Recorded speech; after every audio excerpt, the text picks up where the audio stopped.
네, 안녕하세요. 저는 제주대학교에서 박사후 연구원으로 하고 있는 정주연이라고 합니다. 너무 당황스러워요. 이게 앞으로도 계속 연구돼야 될 분야이기도 하겠다. 그리고 피디님뿐만 아니라 많은 분들이 되게 궁금할 수 있는 주제라는 생각을 했어요.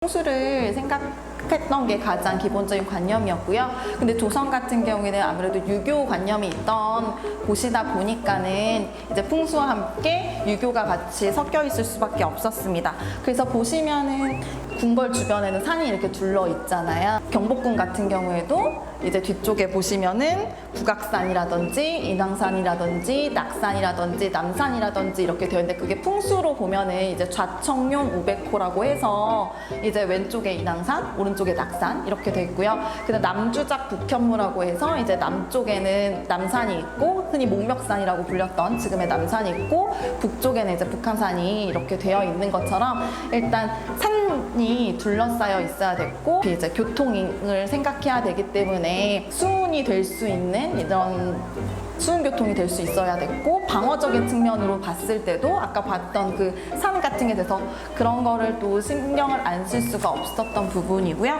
그리고 이제 또 그 유교적인 걸로 보면 주례 고공기에 따라서 이제 전조후시라고 되어 있는데, 이제 원래는 궁이 있고 뒤에 시장이 있어야 되는데 저희는 뒤에 북한산이 있다 보니까는, 근데 주례 고공기를 따랐지만 근데 우리나라는 아까 말씀드렸죠, 뒤에 산이 있다 보니까 전조후시가 되기 힘들어서 이제 앞에 육조 거리를 두게 되었던 거고요. 우리나라 자연지형에 이렇게 맞게 했다라고 볼 수 있고, 그 왼쪽에 사직단이 있고 오른쪽에 종묘가 있는 것도 이제 주례 고공기에 따라서 그렇게 되어 있는 거라고 볼 수 있습니다.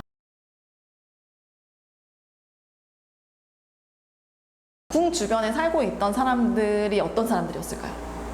결국 궁을 자주 가는 사람들이었어야 됐잖아요. 그러니까 즉 관직을 갖고 있다든지 이런 사람들이 많이 갔을 텐데, 흔히 이런 사람들이 세력을 갖고 있는 사람들이어서, 그래서 이제 그 주변에는 이제 그렇게 사는데, 예를 들어서 흔히 저희가 많이 알고 있는 북촌 같은 경우에 이제 권문세도가 특히 이제 높은 양반들이 많이 살고 있었고, 서촌 같은 경우 이제 중인들이 많이 살고 있었는데, 그 주변에서 이러한 문화라든지 이런 게 발전할 수밖에, 왜냐하면 향유하는 계층들이 그 계층이다 보니까.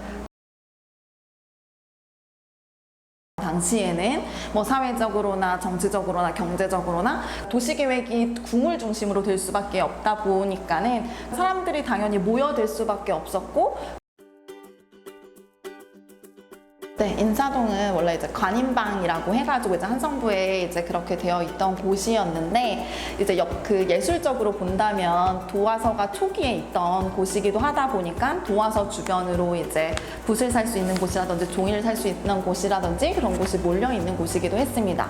그런데 이제 또 다른 예술적인 측면으로 보자면, 일제강점기가 되면서 북촌에 살던 이제 권문세도가들이 몰락한 양반이 되고, 이제 왕족 같은 경우에도 예전만큼 그런 삶을 누리지 못하다 보니까는 경제적으로 어려워지게 되었고, 그들이 경제적 어려움을 타파하기 위해서 생각해낸 방안 중에 하나가 자신이 원래 갖고 있던 골동품들을 파는 것이었습니다.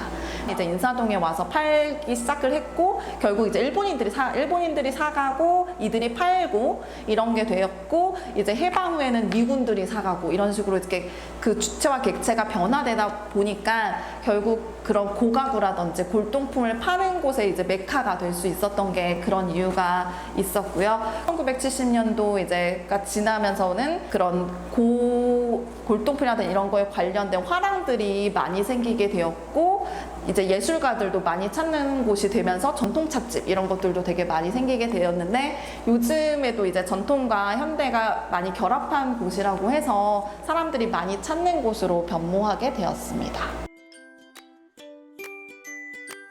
결국 문화를 향유하는 계층은 있었을 것이고, 그 문화를 향유하는 계층은 어느 정도 경제적으로 사회적으로 뭔가 보장이 되어, 신분이 보장이 되어 있는 사람들인데, 그런 사람들이 이제 주고받고 할 수 있는 공간은 결국 궁 근처였지 않았을까라는 생각을 해볼 수는 있을 것 같아요. 왜냐하면 이제 도화서라는 곳이 있었잖아요. 근데 도화서 같은 경우에는 지금의 제일 처음 시작이 조계사 바로 옆에 있는 우정총국 자리가 있는 그곳이 곳이었거든요. 그러다 보니까는 신윤복이라든지 김홍도 뭐 이런 분들이 이제 그 화서로서 일을 하던 곳인데, 그 분들이 그림을 그리고 이렇게 하려다 보면은 종이도 사야 되고 붓도 사야 됐잖아요. 그러다 보니까 도화서 주변에 그런 게 많이 생성이 됐고, 그러다 보니까 또 이제 그 화가가 되고 싶은 사람들이라든지 그 그림을 사려던 사람들이라든지 그런 사람들도 이제 주변에 몰려들지 않았을까라는 생각을 또 해볼 수가 있을 것 같아요. 그런데 이제 그런 것들이 궁 주변에서 일어날 수밖에 없었다. 이제 서민들의 문학도 발달을 조선에 많이 발달했다라고 하고 있지만, 서초는 조선 후기가 되면서부터 이제 위양 문학이 많이 발달을 하게 되는데, 그 이유가 서촌에 살고 있던 중인들이 돈을 많이 벌게 되면서 이제 같이 발달을 했다라는 얘기들이 있거든요. 그래서 그런 식으로 또 같이 연결을 해. 그러니까 시대의 흐름에 따라서 예술도 변화하듯이 향유계층도 변화할 수 있고, 왜 그렇다라고 하기가 그렇지만, 즉 소비와 공급이 적절히 이루어질 수 있는 곳이다 보니까 그래서 궁 근처가 아무래도 가능하지 않았나라는 생각. 왜냐면 도시 자체가 이제 궁을 주변으로 해서 발달을 했고, 그 소비 계층도 그 근처에 살았었고, 이러다 보니까는 그러지 않았을까라고 생각을 해봅니다. 근데 더 큰 측면은 어쨌든 누군가가 사고 싶어야 되고 팔 수 있어야 되고, 이 부분을 조금 더 높이 볼 수 있을 것 같아요. 이제 수요와 공급이 같이 될 수 있는 그런 측면으로 시장의 형성, 즉 이런 갤러리라는 것이 그림을 같이 보고 느끼지만 그걸 같이 팔 수 있는 이런 측면으로서 좀 더 연결이 될 수 있지 않을까라고 조심스럽게 예측해 봅니다.